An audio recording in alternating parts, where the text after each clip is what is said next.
This is A Line Around Your Thoughts, a podcast that centers on conversations with artists, writers, musicians, and creatives from around the Inland Northwest. I'm your host, E.J. Iannelli, and I'm joined in the Rocart Media Studio today by Liz Hooker, who is the Vice President of Marketing and Programming for the Downtown Spokane Partnership, as well as artist Dave Aaron. So welcome, Liz, and welcome, Dave.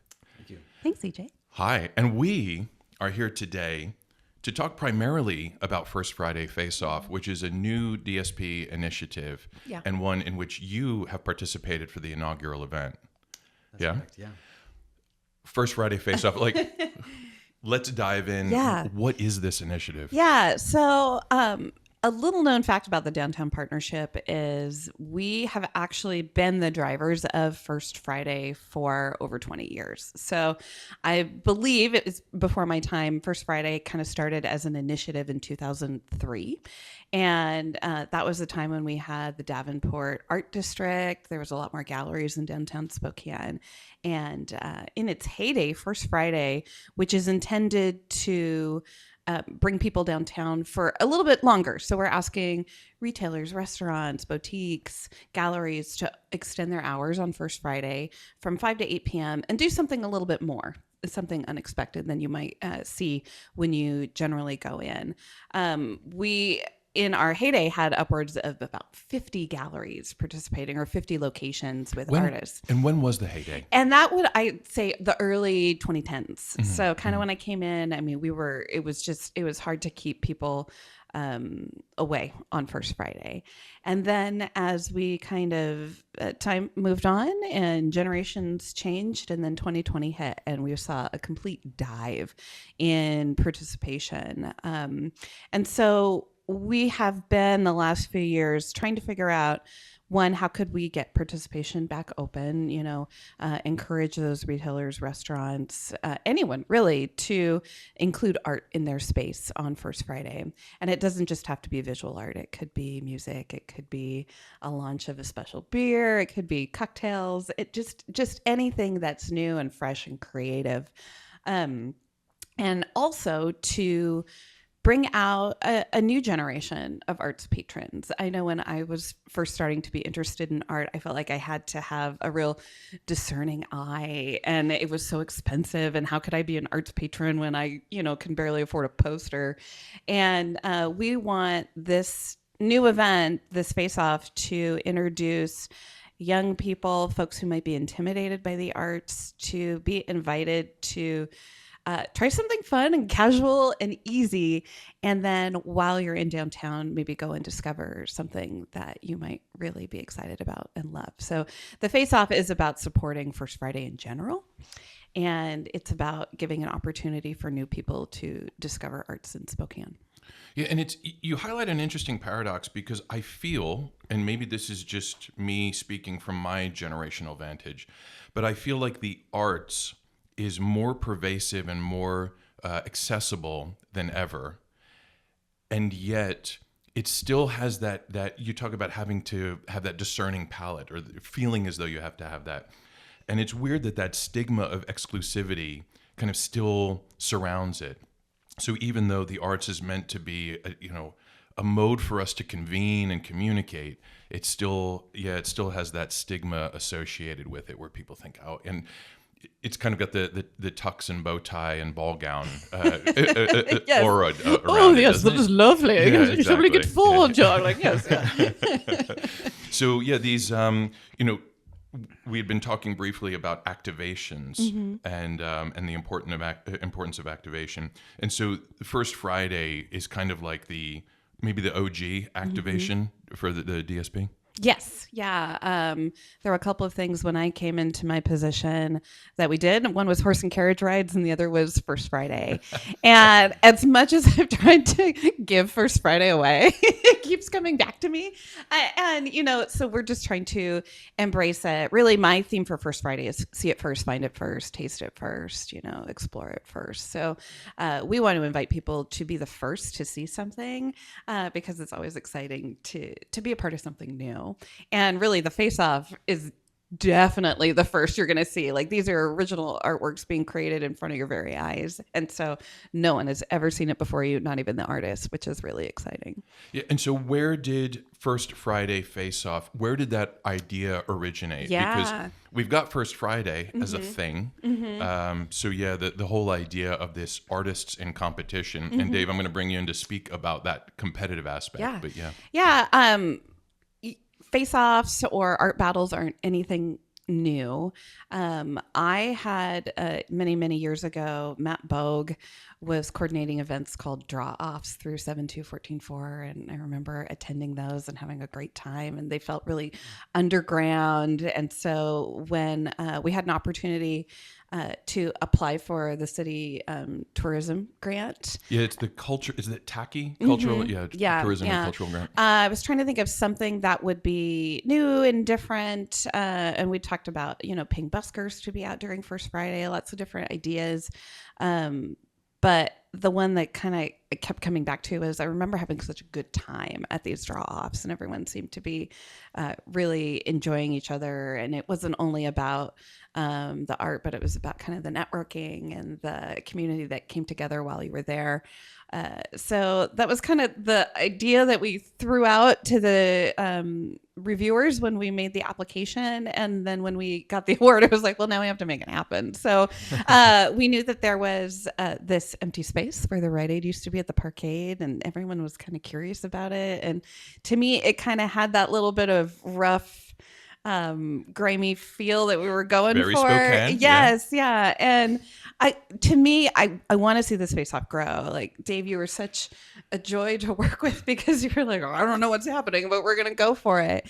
And I hope that we started small, that this will continue to be something that continues to grow, that will be an anchor for First Friday.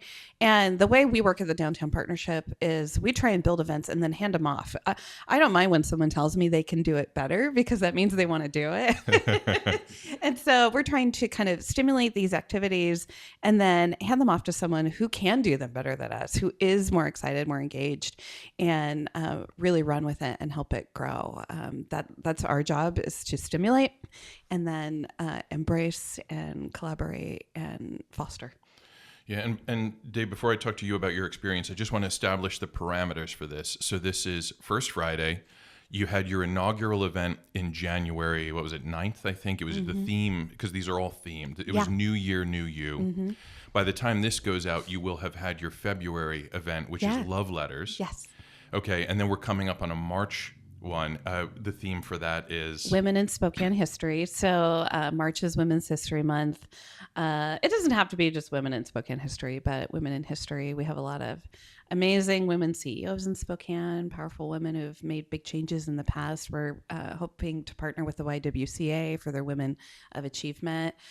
We really wanted to make it not only about artisans, but the people who invest in Spokane as well through their community work.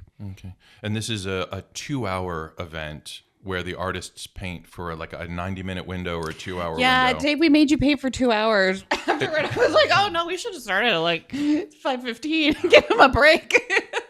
Because that's intense. I would love for you to talk about your experience during that. Yeah. So you were there for the inaugural event. Again, you were battling Jamie Roselord. Yep. And you each had to create an original artwork, and it's a 4-foot by 4-foot panel. Oh, okay. Yeah. It seemed like it was 5 by 5. It's huge. It always seems, I guess, more intimidating in the doing. So, talk to me about how you heard about this opportunity, and then how you kind of came to be involved on the night itself. Sure. So my kid's mother actually informed me about it, and she said, you should do this.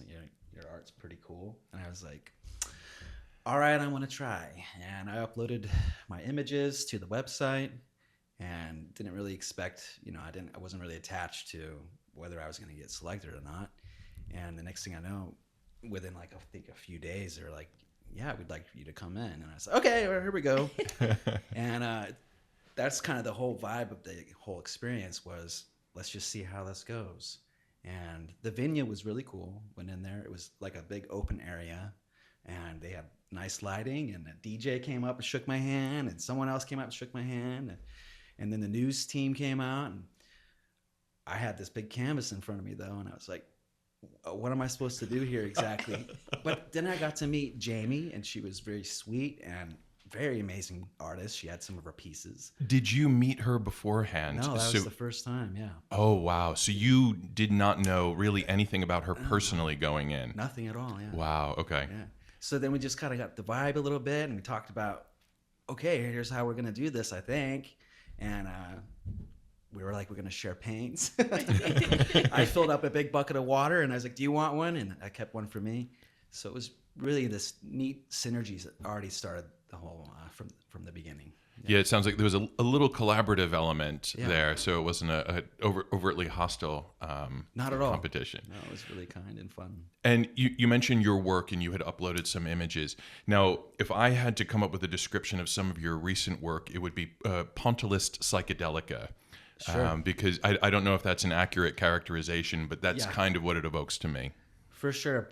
So it's definitely pointillism. And I feel like psychedelica would be appropriate because I try to bring images in my mind that I see in dreams or through meditation onto the canvas.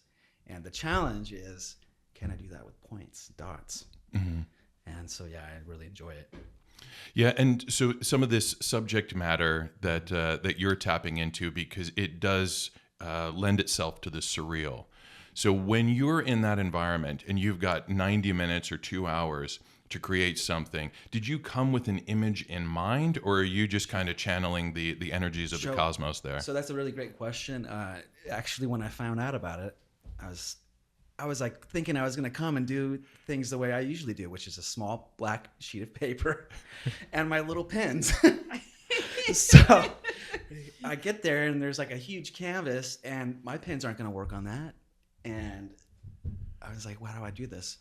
So back to when I first found out I was going to be coming on, I started drawing, and I was like, I'm not going to really plan anything, but I'm going to see what happens. So I took the black piece of paper and I started drawing really quick. Actually, I got a thing this big. What is that, like 10 inches big, and which is bigger than I usually do. And I just drew, and I saw this face, and then I was like, New Year, New You, the theme, which I think is really important. I'm really excited about the next month because I think if people go with the theme, they will get that inspiration. So I was actually inspired. I was like, New Year, New You. I did a face, and I was like, like the past is always kind of with us, but we need to be looking to the future. So then I kind of drew this off to the left side. Well, I'm going to say that's the past. And then through life, we're also in the present. So this inspiration just came to me really quickly. So I talked with my family about it. I was like, what do you think about this idea? And they're like, I think that's pretty cool. And of course, being the type of artist I am, I'm like, I don't know if it's really cool. And then I drew all these other you were things. doubting it a little bit. I was like, so then I went to the store and I bought a huge thing. I was like, what if it's really big? And then I started doing that with my dots. And then when it came to it, I got there and I was like, I'm going to do this person going from the past to present to the future.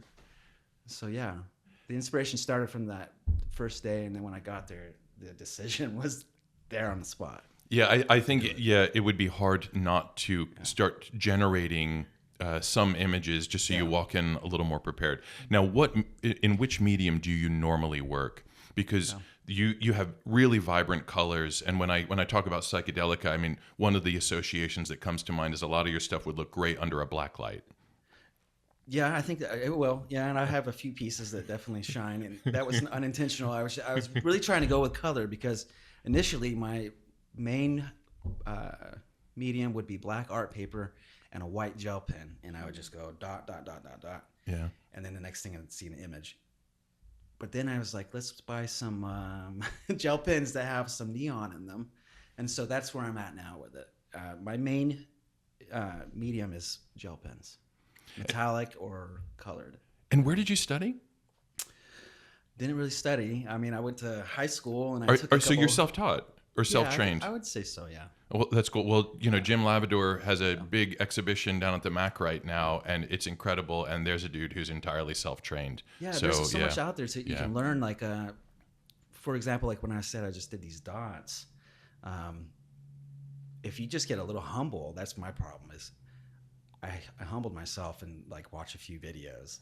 Then you learn a few techniques. YouTube is YouTube your mentor? YouTube. Or I'm just always kind of collecting, and I'm inspired by so many other artists that are out there. It's like, wow, they did something really profound, and so I'm like, all right, I'll learn something from somebody and try to do more.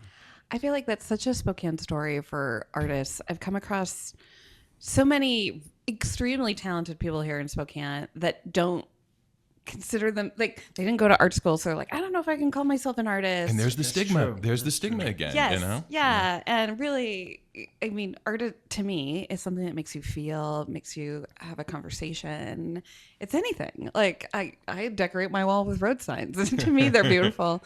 And one reason we wanted to start the Face Off was because we wanted to give an opportunity to those artists who might be like, well, I want to try something, but am I an artist? Yes, I think you're an artist if you want to be an artist.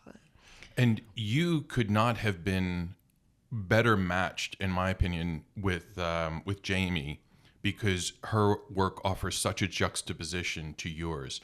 And I don't know if that was an idea behind your selection criteria, because she's I wouldn't say a dedicated realist, but there's certainly less abstraction than there is with your work.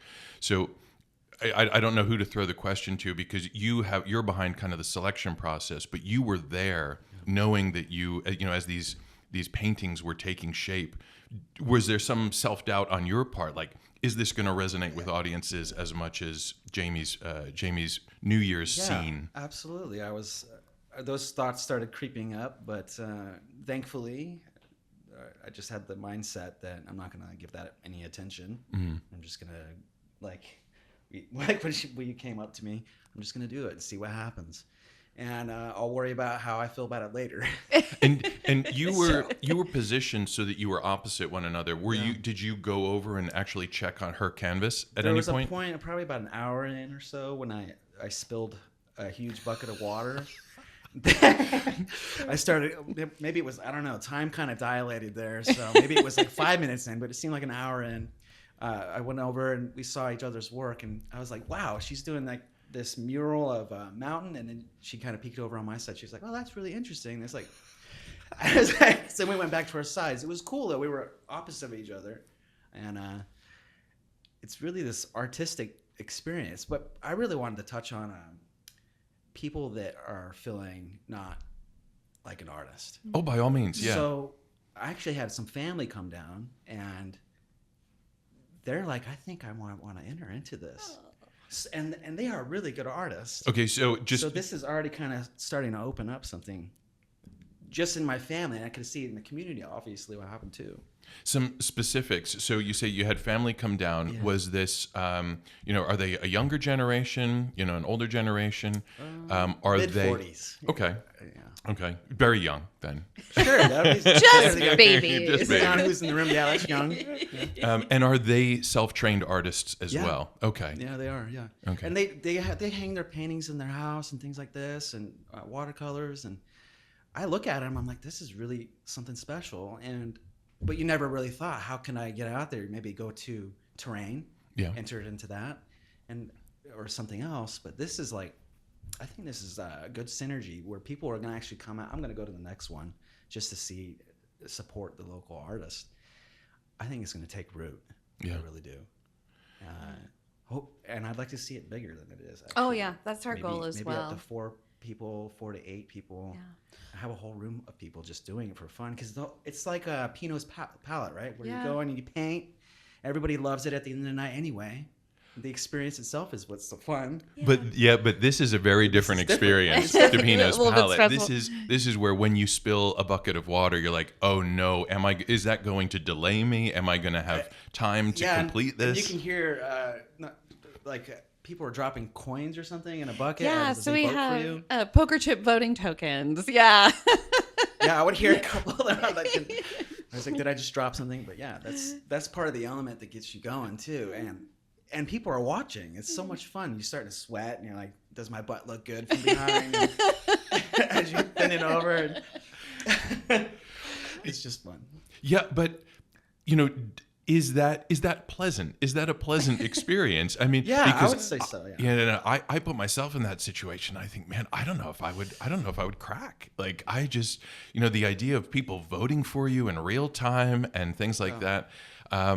Yeah. So just talk to me about some of the psychology of that, or does that just blend or meld into the periphery and you're concentrated I on would your say work? the venue kind of makes it melt into the periphery, honestly, because you're kind of in the middle of the room, the way they had it set up, and the seats were far enough back to where you didn't really see anybody out of the corners of your eyes. You could see people maybe walking, but it was a dark area too, which was helpful. Yeah, there's no power in the parkade right now, so we had to set up lights. It kind of looks like a boxing ring, is a little bit how it's set up. So That's what I was going to ask, because I have boxing ring Yeah. images in my head, and people like shouting at you and things like that, and I think, whoa, what conditions under which to create art? yeah, It felt like a boxing ring. Yes.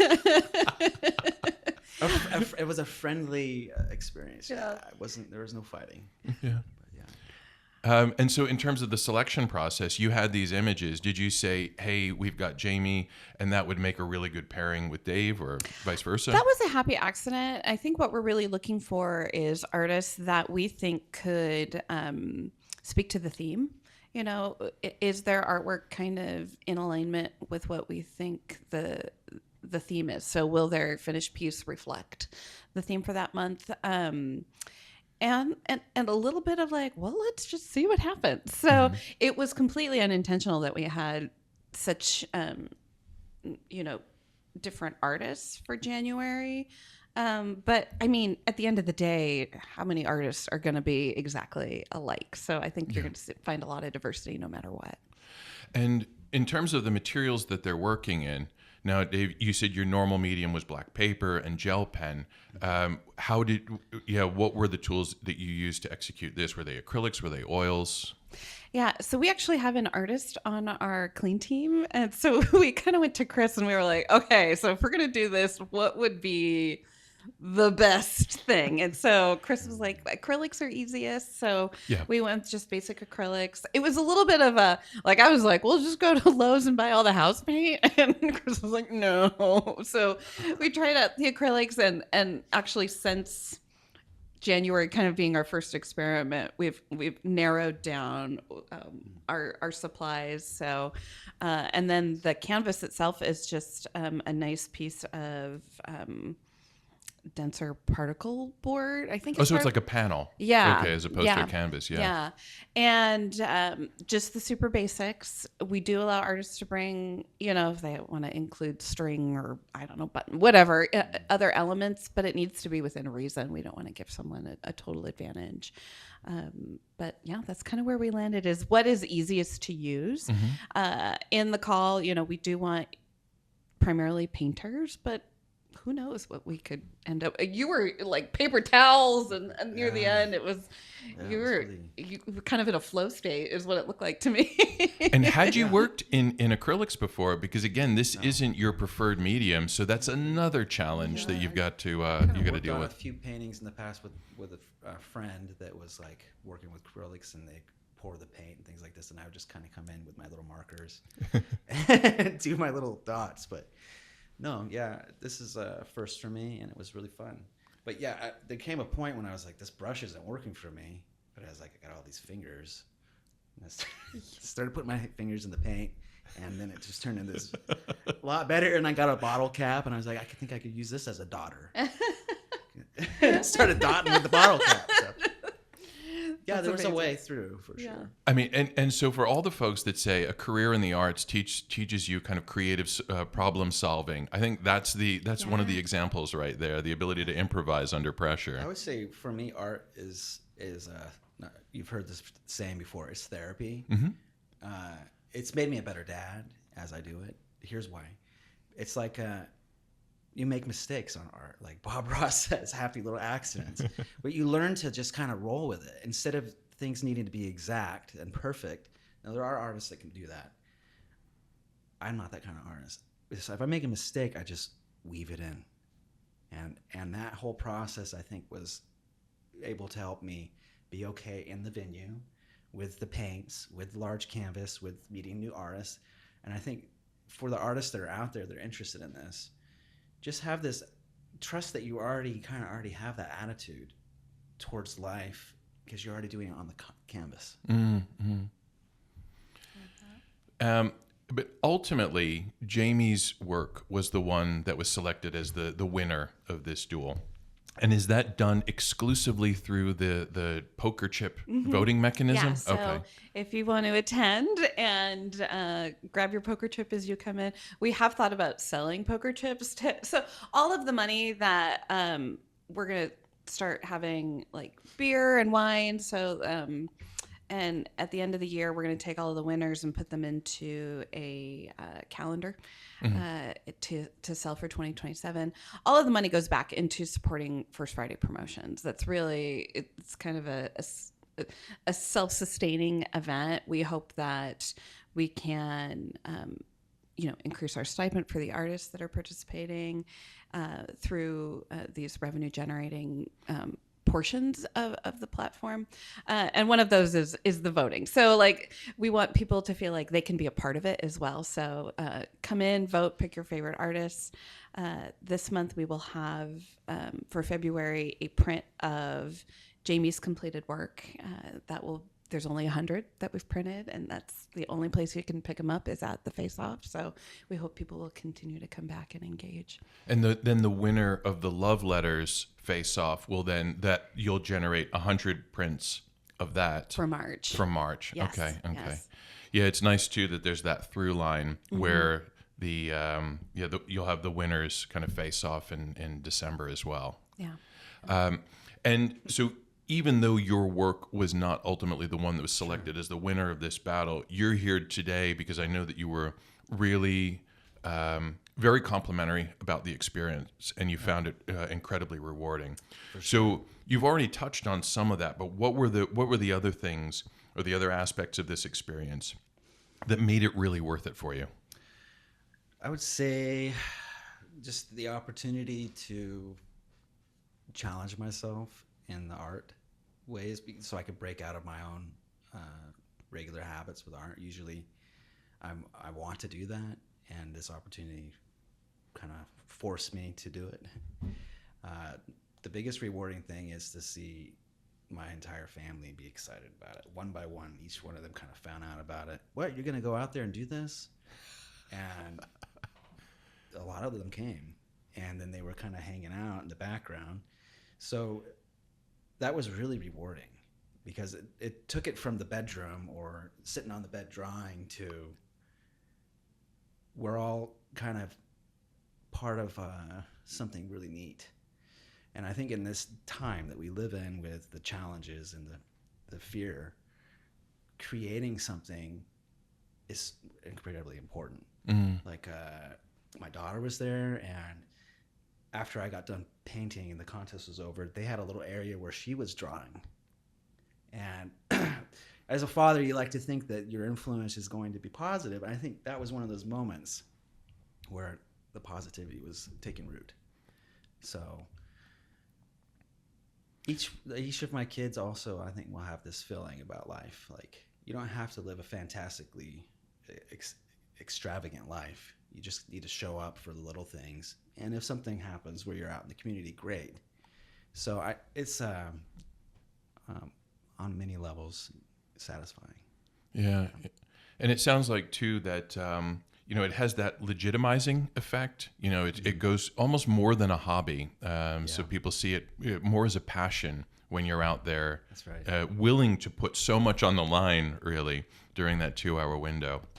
But also for folks to see, I guess, the viability of art and the fact that it is being celebrated. I mean, just for Spokane as a whole, to be able to come out and say, this is something that we can get behind. This is a reason to convene. And I guess those are a lot of I wouldn't even say ancillary motives behind having something like this, but just some of the primary motives in addition to being art as economic driver too. Yeah, I mean, it didn't even occur to me when you talk about your family all coming and watching you and probably getting to see a side of you that's a lot more private.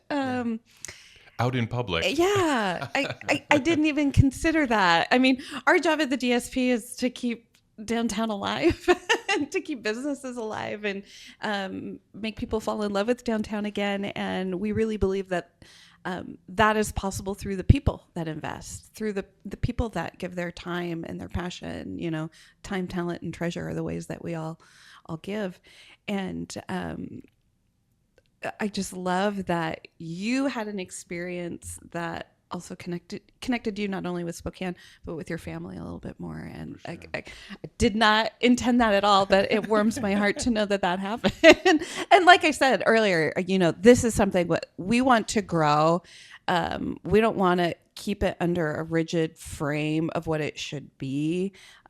Spokane is definitely a community that has its opinions. And so we want people to speak up and allow it to be better all the time. And so hearing that it's a family moment, we created kind of just that little kid zone for something for kids to do so they don't have to just sit and be watching the whole time. And we're actually expanding it for February because we also thought it was delightful that kiddos were creating while the face-off was going on. Yeah, and that participatory element means that they can act out what they're seeing. So, you know, your daughter comes and sees you and is like, hey, I want to be like Dad. I'm going to, you know, participate in the little kid zone. Mm-hmm. What was the turnout like for this inaugural event? Was it on par with what you were expecting? Was it a little less than or a little more? We know we lose a lot of foot traffic in January. That's one reason we held the event. You know, we probably could have waited till February to launch it, but we were like, we're going for January New year, new you. Right? Yes. It was good. I felt satisfied with it. We had a lot of people stop by. I would love to see more. Like, we always want it to grow. We have a ton of space inside that former Rite Aid, and we use just a corner. I would love to kind of keep pushing back those boundaries so that we can fill the room, which is why we're inviting nonprofits this month.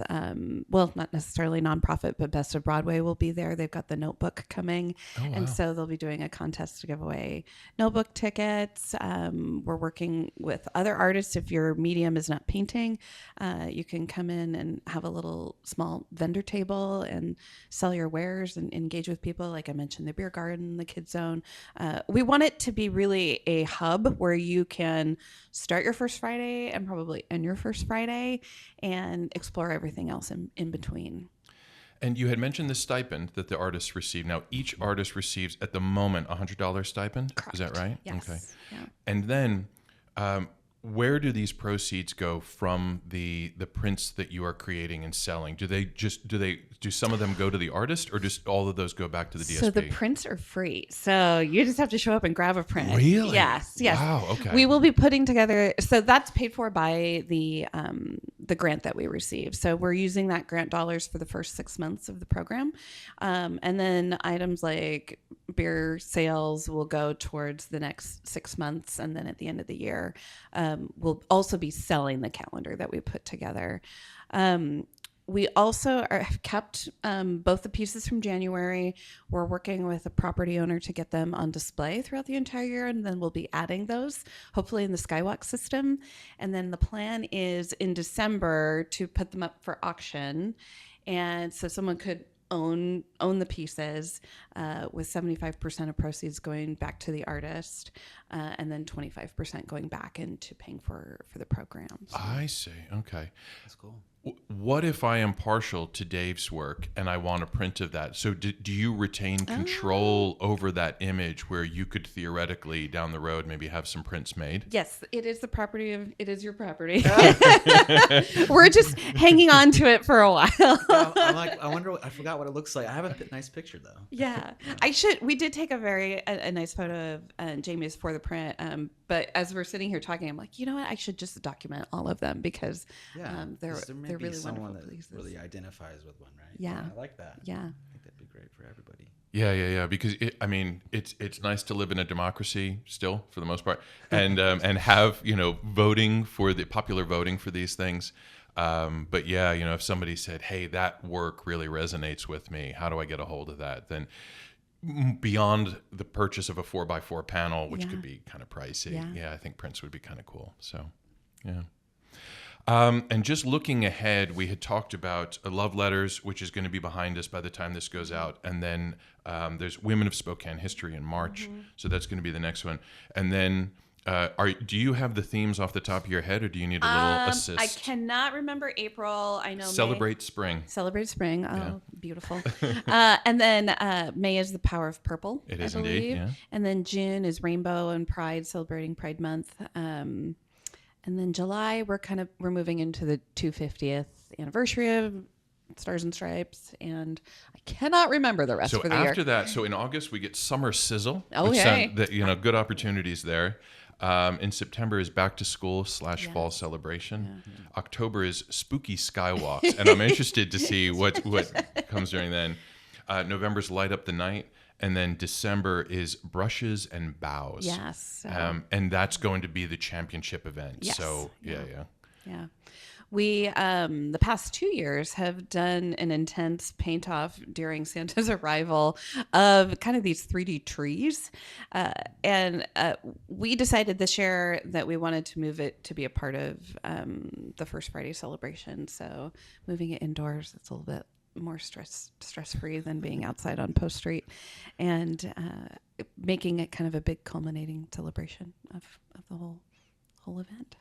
And before we wrap up, I just wanted to give you the opportunity to talk about any other cool arts-related initiatives that the DSP is doing.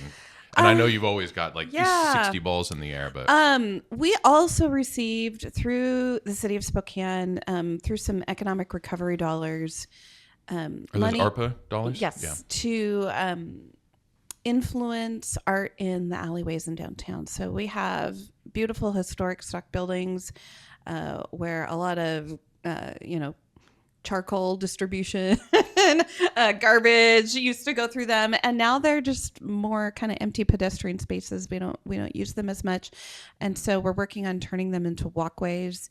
And one way that you can do that is through lighting, and another way is through art. So we have partnered with Spokane Arts. We have identified a few alley spaces that we want to make a little bit more creative and inspiring, and have some plans in the works to add some very large murals to our alley spaces. So that's something we're working on with property owners right now, and Spokane Arts and a couple of artists to bring to fruition.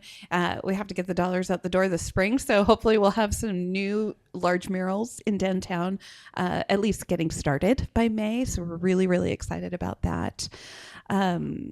And then just continuing to push whatever we can for First Friday. We have a couple new galleries that have actually opened in the last year. Dylan Lipsker. D2 and Entropy are firing on all cylinders as well down there too. Yeah. And the Big City Art Gallery, and now he's got the Community Art Gallery. So it's really nice. Ben Joyce has opened his gallery space kind of behind Hotel Luso. So just thrilled that we're starting to see arts in a more formal space back in downtown. Flashes of Again, the 2010s, right? Yes.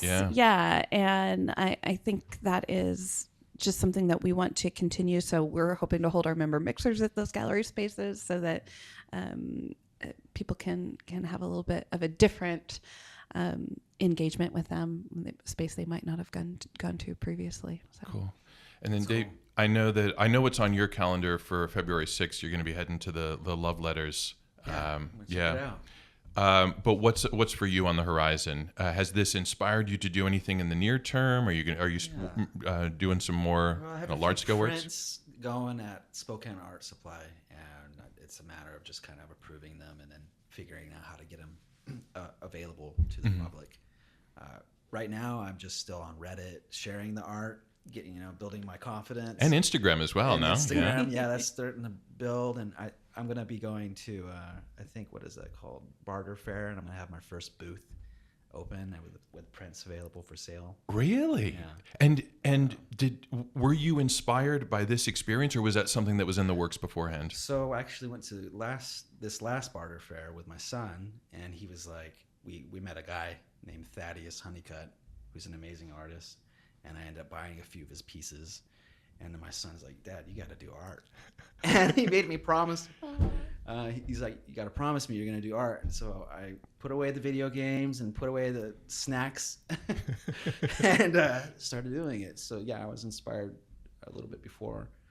But yeah, I'm going to start putting art out there available for sale with prints, and we'll see how it goes. Oh, cool. And there's another 33 artists coming up not too far. Is it up at the Women's Club? Where's it at? That's a good question. Okay. You'll have to listen to the podcast in okay. a few weeks' time when they come when the new I think I'm wearing Gwen's earrings organizers. today. Yeah. Yeah, and so they'll have all the deets. I'm not even privy to that myself yet. So Very exciting. well, cool. So we wrap up one kind of first Friday face-off centric interview, and then we move into a shorter, a little more fast-paced interview called the lightning round. Ooh. So I hope you're ready for this. Okay. Let's go. Stretch it out. So first question is always an either or, and each of you are going to field this. So the nice thing about whoever goes first is that the person who goes second gets some time to think about their answer. Liz, I know that you're good at thinking on your feet, so I'm going to give this to you. Okay. So the either or is superhero or wizard? Which would Wizard. you rather? Wizard. Wizard. Okay. Yes. I need you to explain some of your rationale behind that. Well, you get a wand, I'm assuming. So I want a mean, wand. yeah. Also, like I'm lightning coming out of the wand. And just to me, superheroes are limited to like one thing. It's like, can you fly? Do you have super strength? Wizard can, whatever comes out of their brain, they can make happen. So maybe as a wizard, I could make myself super strong, or teleporting through time. I want to do that. I think that's a wizard thing. So yeah, wizard, hands down. Teleporting has actually come up as an either or choice many times before. Yeah. It's one of those recurring ones in different, and people often go with teleport. Time traveling. Dave, same question. either, same question is posed to you. I mean, Superhero or I wizard? think that we're all wizards already. And I think we just pretend we're not. And so it's more realistic that, this human-like life where we can die, we can get broken and things like that is wizard-centric. Because you can transmute things, you can sing, you can work with all kinds of vibrations, but there's really not that cool where you have to join some league if you're a superhero and everyone's expecting something from you. And you're kind of a bit of a narcissist. And a wizard's like the guy in the woods with like green shoes. They're really cool if you catch them. Yeah. So the magical alchemy of the everyday. I like that. Also, I like that approach. wizards can like age backwards, which I would love. Like, if I would love to have started older and then like gain wisdom as my body gets younger would be fantastic. So, Yeah, but the inevitable end is that you're not going to be able to do, just like old age. If you age younger or de-age to a point, it's not going to do you much good because you're just going to be. But everyone wants to take care of a people are gonna be baby, changing you just and like a things like wise baby. I'm down for that. Wise baby. Cool. You heard it during the lightning round. This wants to be a wise baby. Dave, so this next one is for you. What is the craziest fashion trend that you have ever adopted? Did you have a funky haircut? Did you have a just terrible taste in clothing? Hard. I've had quite a few styles in my life. I mean, I wore FUBU in high school. If you know what FUBU is. I don't know what FUBU is. Yeah, man. I wore the surfer stuff, and then when I got older, I did the dad clothes. And then when I moved to Spokane, it wasn't long after I was here that I dyed my hair platinum white. Oh, okay. Yeah, Okay. and I was walking around with my skinny jeans and my skinny ties. And now I don't know. That was probably my craziest style. Okay. Trying to be cool. Platinum white hair, skinny jeans, white. skinny I think ties. it definitely. Okay. I'm getting an image here. It damaged my I'm hair. thinking, for okay. sure. Yeah, definitely. I look like Anderson Cooper, or at least I tell myself that. So that was pretty extreme, let me tell you. Liz? Gosh. Well, I mean, probably the stupidest was like toe socks. Like, I don't know, I was really into toe socks for a while. What? This just shows how out of the loop I am and how unfashionable I am because I It was don't like know what toe 1995. socks are. It was just it's socks with like gloves for your toes. Oh, wow. Like I'd wear them with sandals and stuff. But I think the weirdest was in 5th grade. I was obsessed, and I was a tiny 5th grader. I had to have been like 60 pounds, 4'5".